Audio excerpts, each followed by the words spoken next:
Fucking PTSD haunting me. Fuck it. PTSD, can't get no sleep, it's PTSD. I tick all the boxes, calling those foxes that haunt me constantly. Most of them are so long there, they're unconsciously. They're bothering me, I guess I would go to bed otherwise. But I have this sleeping problem my whole life. Since my father died in front of me, I was only 3, but my memory is vividly. Because he fell on the ground and was spitting blood on me. I didn't see him after that moment. Then a few years later, my granny was in the hospital for a year, intensive care. In the meantime, my brother was never there, because he was mentally disabled. He was most of his youth in the hospital. When I was 12, I started drinking, smoking pot. I remember that even then it was never enough. For my mom it was tough. I was every weekend at my grandfather's place. Of course, also he didn't last long and passed away.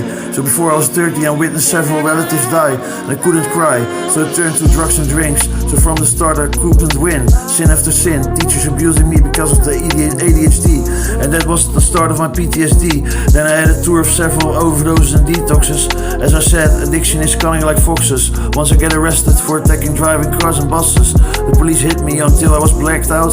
Even on the ground they kept on hitting me. Every bone in my body was bruised and my face was blue.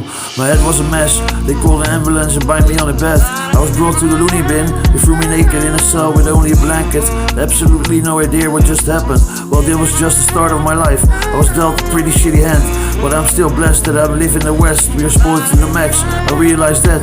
But still after this, my life turned into a tour of rehabs and jails. Tried to love to get a life, but most attempts failed. Nailed on the floor of fear. A few moments later I was drunk and I cheered loud on the street.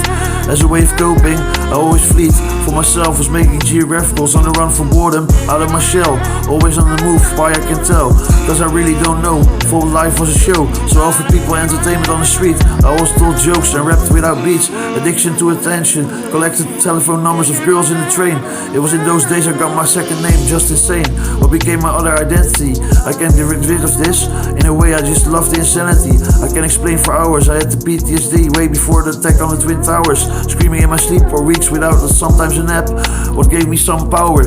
Often too lazy to brush my teeth or take a shower. So the PTSD is intertwined with me. So I used it to it. Then I just avoid my bed and I just stay awake till I finally pass out on the couch. But I have to quit now. I better bounce. Cause when it comes to PTSD, I'm afraid it will never leave me. My fucked up psyche is just a part of me. I have to accept wounds will heal, but the PTSD always comes back to haunt me. Fucking PTSD.